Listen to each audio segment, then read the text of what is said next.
Nkwanirizako gwe munnange akyagyekuumiddeko ensi Buganda. Anti munnange ensi Buganda kuno kwe kwaffe Kabanda Musoke ow'Ennabalanga Bukoba Kyaggwe akaala amatendo. Nze nkubuuzaako nateera olunaku olwaleero kansuubire nti munnange oli bulungi. Munnange tukyali mu katabo kaffe omulembe gwa Muteesa akawandiikibwa omukulu Ernest Kibuuka, era ng'olunaku olwaleero tutuuse ku mutwe ogugamba nti ekyamma kya Kabaka.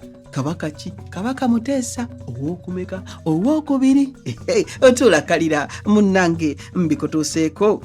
Ku nkomerero y'omwaka gwe ogwokubiri okusoma e Cambridge, Kabaka yakomawo mu Buganda okuwummulako. Bwe yatuuka kuno n'atandika okwogereza omuwala Catherine Damali Nakawombe, muwala wa Christopher Sserunkuuma Kisosonkole eyali Katikkiro wa Buganda, ng'asikira assa Apollo Kaggwa. Nnyina wa Damali yali muwala wa Hamu Mukasa eyaliko Ssekiboobo.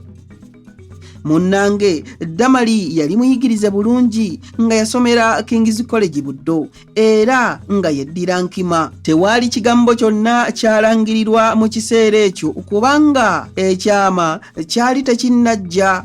Naye Muteesa bwe yaddayo okumaliriza emisomo gye, ne Damali n'amugoberera naye yeyongere okusoma emisomo gye emimpimpi okumala omwaka omulamba.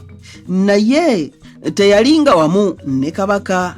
Kabaka ng'amaliriza emisomo gye yakomawo mu Buganda ng'ennaku z'omwezi 8 omwezi gwa Okitoba omwaka 1948. Ng'akomyewo abakulu abasatu bamutegeeza nga bwe baali bakoze emirimu gyabwe era nga beetegefu okumuddiza obuyinza bwe yeefugira ensi ye. Omutanda yakkiriza okweddiza obuyinza bwe era ng'ali ku Namulondo yategeeza Obuganda nti ndabye nga musajja wa Kabaka nkuze ntuuse n'okuwasa. Munnange ebyo nange we mbikubiridde ne mbikomyawo, tuddiŋŋane mu kitundu kirala nga nkuwa ebirala. Anti munnange Kabaka amaze okutta ekyama.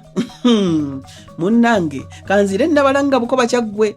Ai Katonda akuuma Namulondo.